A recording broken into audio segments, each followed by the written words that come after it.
Every drop of water on this planet is currently being pulled by a force we claim to understand, yet we have never truly questioned its intent. We are told the tides are a simple consequence of gravitational pull, a rhythmic dance between a dead rock and a living world. But if you sit by the shore at night and watch the horizon, you might begin to feel a different sensation. It is not a pull, it is a pulse. It is a slow, methodical calibration. If the moon were to shift only a fraction of a degree, the oceans would not just rise, they would reclaim the land in a violent, hungry surge. We live our lives balanced on the edge of a knife, trusting that the silver sphere above us will remain a silent observer. But what if the moon is not an observer at all? What if it is the operator? The deep ocean remains the last great mystery of our world, a place of crushing pressure and eternal darkness where humanity can only survive for moments at a time. We have mapped the surface of Mars with greater precision than we have mapped the floor of the Atlantic. Down there, in the silence of the trenches, life exists that defies every biological law we hold dear. These creatures do not need the sun. They do not need the atmosphere. They only need the rhythm. For decades, deep-sea sensors have picked up a low-frequency hum that perfectly mirrors the lunar cycle. It is a sound so deep it cannot be heard by the human ear, only felt in the marrow of the bone. Some researchers suggest it is seismic activity, but the frequency is too consistent, too deliberate. It is the sound of a machine breathing, a rhythmic exhaling of energy that keeps the darkness churning. Consider the orbital resonance of our moon. It is the only satellite in the known solar system that is perfectly sized and positioned to create total solar eclipses, a geometric coincidence so improbable that it borders on the impossible. This perfect alignment allows the moon to exert a surgical level of control over Earth's hygrosphere. It acts as a massive regulator, keeping the oceans in a state of constant, controlled agitation. Without this intervention, the seas would stagnate, oxygen levels would plummet, and the complex ecosystems of the deep would collapse.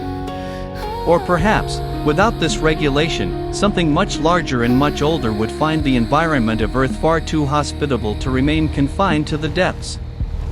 We assume the moon is there to help us, but nature rarely provides such convenient, perfect machinery by accident. In the late winter of 2022, a series of experimental buoys were deployed across the Mariana Trench to monitor shifts in water temperature. The data that returned was nonsensical. At depths where the water should have been near freezing, the sensors recorded localized bursts of extreme heat, occurring in precise synchronization with the moon's perigee. It was as if something on the seabed was reacting to the moon's closest approach, drawing energy, or perhaps signaling back. The data was quickly archived, cited as equipment malfunction due to extreme pressure. Yet, the patterns persisted. The ocean is not just reacting to the moon, it is communicating with it, a binary exchange of heat and gravity that suggests a closed-loop system of management. We often speak of the moon as a shield that protected Earth from primordial debris, but we rarely consider it as a lid. If you wanted to contain a biological force that thrived under immense pressure and specific chemical balances, you would need a mechanism to maintain those conditions indefinitely. You would need a way to stir the pot, to move the weight of the water in a way that prevents the surface and the depths from ever truly merging. The tides are the mechanism of that separation. They are the invisible bars of a cage that spans the globe. We walk along the beaches, enjoying the cool spray of the surf, unaware that we are standing at the edge of a containment field, maintained by a celestial warden that never sleeps. There is a psychological phenomenon known as the lunar effect, where human behavior shifts during a full moon. Emergency rooms report higher admissions. People speak of a restless, buzzing energy in the air. We dismiss this as folklore, but we are organisms made mostly of water. If the moon can move trillions of tons of seawater with a gesture, why do we assume our own internal chemistry is immune? We are tethered to that silver station just as much as the tides are. Every cell in our bodies is being subtly tugged, a constant reminder of who or what is actually in control of the planetary rhythm. We are the unintended inhabitants of a world that was designed for something else, living in the gaps between the moon's primary directives. Imagine a project of such vast scale that it requires thousands of years to complete. To an entity that lives for eons, the moon is not an ancient relic, it is a contemporary tool.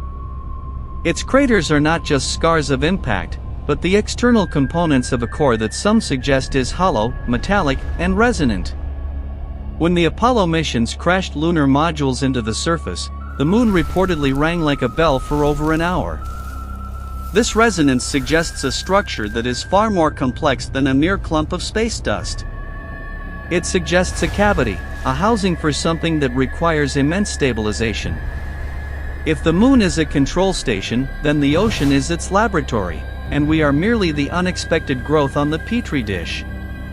The deeper we go, the more we find things that should not exist. There are bioluminescent organisms in the midnight zone that flash in patterns resembling complex data streams.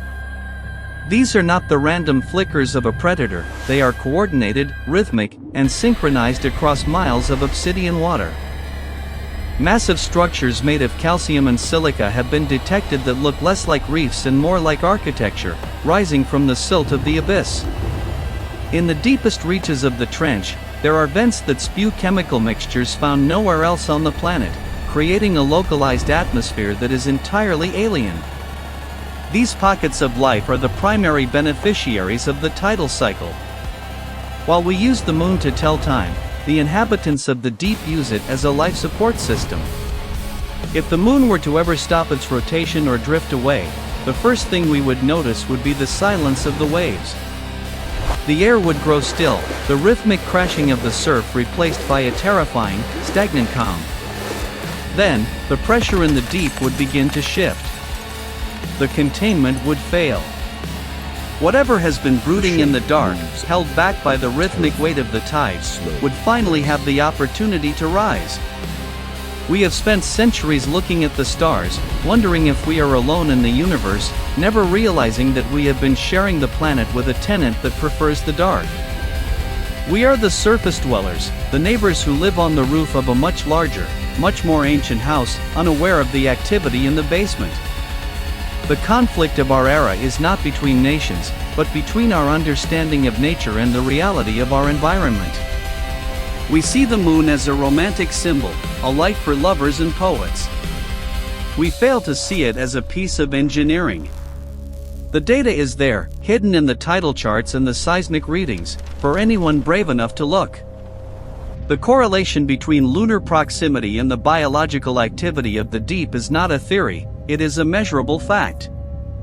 Why does the giant squid only rise to certain depths during specific lunar phases? Why do the massive migrations of the midnight zone follow the pull of a rock 238,000 miles away? Because they are following the instructions of the operator, waiting for the signal that the environment is ready. There is a terrifying comfort in the idea of a natural world governed by the chaotic laws of physics. It implies that everything is a beautiful accident. But a world that is regulated, a world that is monitored and adjusted by an external force, implies a purpose. And if there is a purpose, there is a designer. If the moon is the regulator of the ocean, we have to ask what the desired output of that regulation is. Is it the preservation of the Earth's biosphere, or is it the cultivation of something within the trenches? We may be nothing more than the byproduct of an experiment aimed at the deep.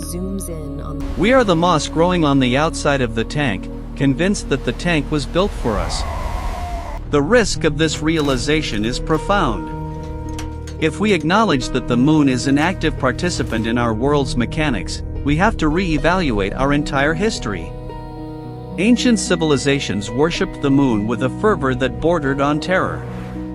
They built monuments like Stonehenge and the Great Pyramids to track its movements with terrifying accuracy. They knew that the moon was the key to the harvest, the floods, and the very stability of their lives. Perhaps they weren't being superstitious. Perhaps they were being observant. They recognized the master of the tides for what it was, a silent, unblinking eye that never leaves its post, ensuring that the boundaries between the world of light and the world of shadow remain intact. As our technology advances, we are beginning to peer into the dark corners where we were never meant to look. We are sending drones into the trenches and telescopes into the stars. We are starting to see the wires behind the curtain. Every time a new anomaly is discovered, a strange light on the lunar surface, a rhythmic sound from the abyss, the official explanation is always a variation of natural phenomena. But how many coincidences does it take to form a pattern? How many patterns does it take to prove a design? The ocean is rising, the temperatures are shifting, and the moon is watching. We are interacting with a system we do not understand, and the system is starting to react to our presence.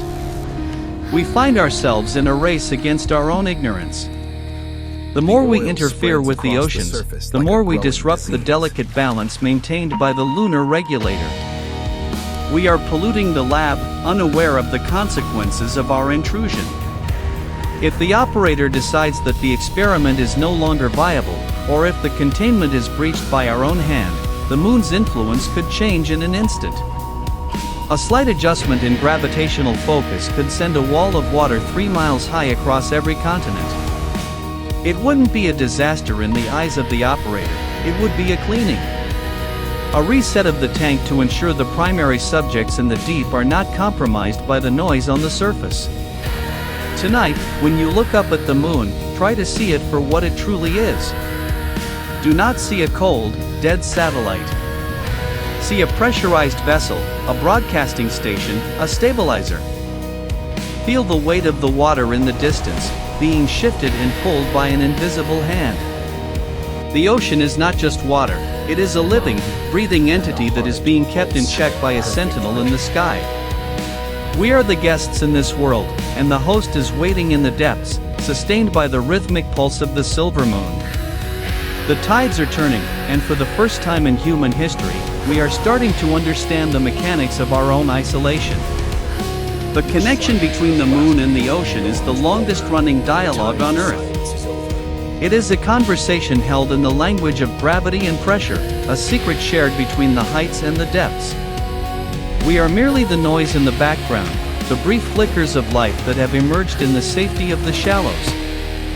But as the hum in the trenches grows louder and the moon draws closer, that dialogue is reaching a climax. We are approaching a moment of synchronization that has not occurred in 100,000 years. When the pulse of the moon and the heartbeat of the ocean become one, the world we know will be forced to confront its true nature. Sleep well, knowing that the moon is there, keeping the darkness at bay. Trust in the tides, for they are the only thing keeping the abyss from rising to meet us. But never forget that every machine has a purpose, and every cage has a key. The moon is not our friend, and it is not our enemy. It is simply the warden. And in the depths of the Pacific, something is starting to wake up, responding to the call of its master. The ocean is not empty. The moon is not silent. And we are not as safe as we choose to believe. The mystery of the moon-ocean connection is not a puzzle to be solved, but a reality to be survived. The light of the full moon is not a comfort, it is a spotlight. It illuminates the boundaries of our existence, reminding us that we are confined to a thin strip of land between the vacuum of space and the crushing weight of the sea. We have built our cities on the shores of an empire that does not recognize our sovereignty. We have mapped the stars to avoid looking at the floor beneath us. But the floor is moving. The hum is increasing. And the moon is moving into position. The silver sphere is not drifting away, it is leaning in, tightening its grip on the world's water, preparing for the next phase of the operation. If there is a final truth to be found, it lies in the silence between the waves. It lies in the moment of the new moon, when the sky is dark and the pull is at its strongest. In that darkness, the true face of our world is revealed, a massive, interconnected system of control, designed to maintain a fragile equilibrium. We are the observers of a grand design, witnesses to a cosmic architecture that dwarfs our understanding.